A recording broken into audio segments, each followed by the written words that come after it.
그렇지. 나는 이거 미친 것 같아. 농담이 아니라. 근데 임성근 사단장도 사실은 본인도 본인의 로비가 왜 어떻게 성공했는지 정확히 모르고 있었을 가능성이 굉장히 높습니다. 지금은 어렴풋하게 짐작은 하겠지만 본인의 로비가 있었다면 로비가 어떻게 성공했는지가 어느 누구에 의해서 누구 손에 의해서 누구한테 올라가 가지고 누가 뭘 작동시켜줬는지를 몰랐을 가능성이 높거든. 맞아요. 근데 그거를 김종대 의원님이 설명을 해주신 것 같아. 설명을 해주신 거 그때야 그렇게 일이 풀린 건가?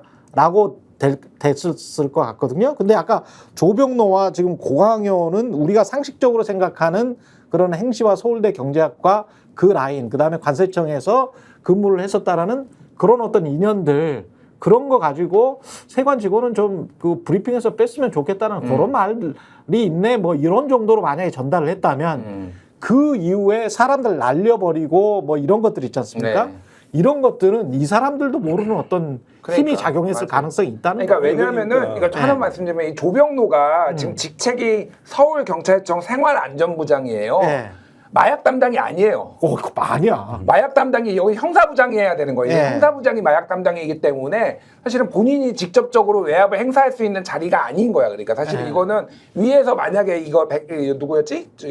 백경정이 만약에 이 사람한테 전화 받았으면은 아니 당신 소관도 아닌데 왜 전화를 하시지? 약간 이렇게 생각을 했을 거라고 분명히. 그러니까 말씀하신 대로 이거는 김광호까지 엮어 들어가야지만 서울경찰청장이 이 밑에서 이제 할 수가 있는 상황이니까 그렇지. 여러 차례 로비가 갈 수밖에 없는. 그러니까 이게 너무 이상한 나라예요. 제가 보기엔 진짜로 계속 이해가 안 되는 게 왜 이런 식으로 나라가 운영되고 지금 내가 너무 순진한 거예요? 아니 근데 한 방에 뭔가가 싹 정리가 8월 2일 날에도 그렇게 되잖아요. 몇 번 정리를 하고 난 다음에 한 방에 싹 정리가 되고 갑자기 수사단장이 압수수색 당하고 기소가 돼버리지 않습니까? 아니 그러니까 용산이 개입하면서 일이 커진 거예요. 그러니까. 야, 이게 군 내에서 찌그락찌그락 했으면은 그치. 나중에 용산은 이거를 이제 정리하는 단계에 개입하면 되는데 그렇죠. 아니면 경북경찰청 단계나. 네. 그런데 모든 단계의 개입을 용산이 하면서 이 사건이 커진 거거든요. 맞아요. 근데 이 사건의 경우에는 중앙인사혁신처 단계가 용산이 개입하는 단계로 보입니다. 지금 그걸 빼고는 전부 경찰 내에서 일이에요. 그렇지. 경찰 내에서 또는 관세청하고 일이라고. 그러네. 그런데 이제 관세청 같은 경우는 경찰 라인에다가 로비를 하다 안 되니까 구명운동을 이제 용산으로 했을 가능성이 높고 그 과정에서 브리핑에서 관세청 부분을 빼라는 지시가 내려옵니다. 그때 용산이 심각하게 보고 있다는 말이 처음 나온 거예요.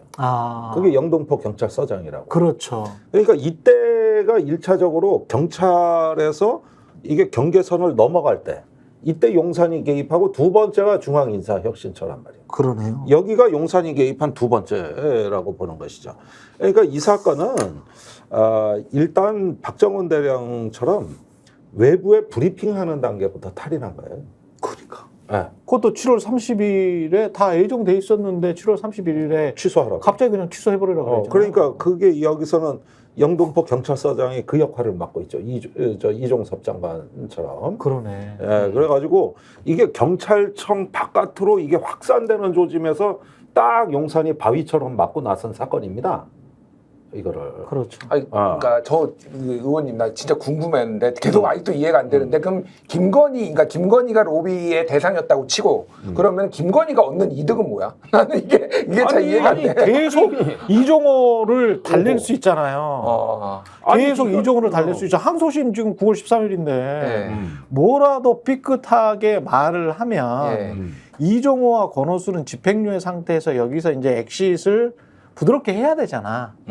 거의 상당히 이제 우리가 보기에는 제가 판단하기에는 상당히 경감된 처벌을 받았잖아요. 그리고 김건희 여사도 관련해서 한번 의례적인 조사 한번 받고 끝난 거잖아요. 지금 상황이.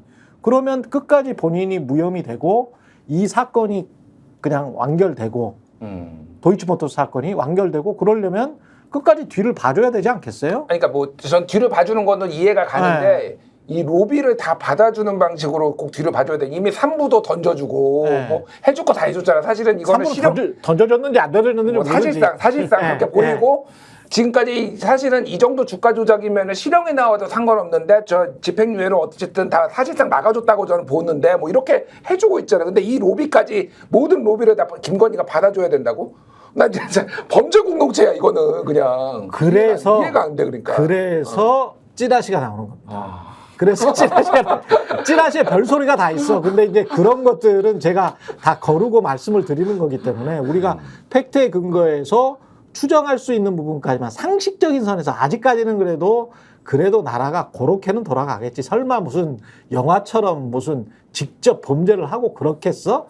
그런 말씀은 안 드리는 거죠. 그래서 뭐 삼부토건과 같은 경우도 설마 여사가 대통령 영부인인데 직접 주가 조작에 무슨 뭐 쩐주로라도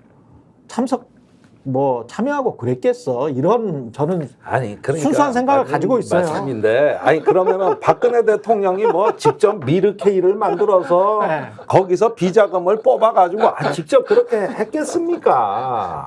그건 최순실이 한 거고. 그렇지. 거기에 박근혜 대통령은 촉진자 역할을 한 거예요. 자기 그 권력을 사용해서. 그렇죠. 이건도 다 마찬가지예요. 그러면 김건희 여사가 네. 뭐 여기저기 뭐 경무관 하나 뭐 해가지고 뭐 거기서 뇌물을 받았겠어. 아니면 삼부토건에다가 뭐 자기 계좌를 들었겠어. 뭐 그거는 권력은 촉진자 역할만 하면 되는 거지. 혹시 몰라. 그리고 혹시 몰라. 이제 뭐 그래서 그것만 해도 탄핵 사유인데. 아니 우리가 이제 혹시 몰라. 영화 시나리오를 쓴다 그러면은 예. 영화 시나리오를 쓴다 그러면 이제 그런 상상도 가능하다 이런 말씀이고 예. 그리고 사실 촉진자 역할을 했다라고 하더라도 가령 박근혜 전 대통령 같은 경우에 최순실이 그렇게 하고 나서 뭐 그냥 그렇게 하고 끝내려던 게 사실은 아니었지 않습니까? 왜냐하면 전직 대통령의 영향력이라는 게 있기 때문에 그거를 사실은 대통령 그만두더라도 계속 뭔가를 활용하면서 또 그거에 맞는 또 박근혜 전 대통령의 나름대로의 또 어떤 이익이랄까요? 그런 것들을 뭐 유무형의 이런 것들을 나눠주면서 같이 가려고 했던 거 아닙니까? 대대손손이라고 그러면 좀 그렇지만은 네 아무튼 뭐 자식도 있고 그러니까 이렇게 즐거운 생활로 가려고 했던 거잖아요. 뭐 비슷한 생각을 김건희 여사를 두고 하는 그런 악의 무리들도 있겠죠. 이런 악의 무리들을 처단해야 됩니다. 아니 근데 그런 그러니까. 무리들을 처단해야 되는데 그런 무리들을 자꾸 보호하는 것 같잖아. 그러니까 열받게 말이죠. 아니 그러니까 제가 계속 그 말씀드리는 게 뭐냐면은 이 정권은 절대 이종을 건드리지 않는다는 거예요. 이종호를. 왜냐하면은 원래대로라면은 김건희 여사 입장에서 가장 위협적인 인물은 이종호예요. 그렇지. 아니 자기를 사칭해서 저래고 다녔다고? 뭐 군, 경찰, 뭐에다가 뭐 삼부토건? 이거 김건희 여사 입장에선 시한폭탄입니다. 그렇죠. 그 굉장히 위험 인물이에요. 그러면은 거기에다 어떤 이종호에 대한 제재를 가하거나 고발을 하거나 뭐 이런 식으로 해가지고 이거 분리 작업이 들어가야 되는데 절대 그걸 못 합니다. 할 수가 없어요. 다만 이종호를 근거로 해가지고 떠드는 그 메신저를 공격합니다. 그게 김규현이나 김종대죠. JTBC. 그러니까 천공하고 똑같은 거예요. 천공이 그 오만 오지랖 넓게 이것저것 개입을 다 해도 못 건드리잖아요. 그런데 천공을 건드리는 게 아니라 천공을 말한 김종대를 고발하는 거잖아요. 그렇지. 그렇지. 그러니까 이 법칙은 항상 불변이라는 거예요. 이 권력 주변에서 일정 정도 한 번 누린 기득권은 이게 청산이 어렵고, 그 다음에 이 권력의 탄생에도 기여했고, 그렇죠. 여러 가지 그런 어떤 오죽했으면 권오수 아들을 연관이 취임식장에 있으니까. 초청을 했겠어요. 거기에다가 국민의힘이 나서가지고 삼부토건 변호하는 거 보십시오. 끝까지 삼부는 골프래. 끝까지 골프라는 거야. 유산부. 거기에다가 윤상현 의원은 아예 삼부토건 변호사 노릇을 자처하고 있지 않습니까? 그 기자회견 내용을 보면은 삼부는 아무 잘못이 없다는 거예요. 원래 우크라이나 했던 기업이라는 거죠.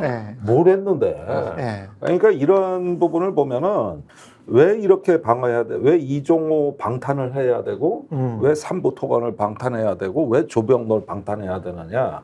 다 여사보호 프로그램입니다, 이게. 여사보 프로그램이다. 예, 그 예. 프로그램의 일환인 거죠. 운명 공동체이자 범죄 공동체네요. 예. 저희가 얘기할 때 오셔가지고 라이브로 관전하시기 바랍니다. 반드시 주변 사람들 데리고 오시기 바랍니다. 구독, 좋아요, 알림 설정 해주시기 바랍니다. 좀 살려주십시오, 저 좀.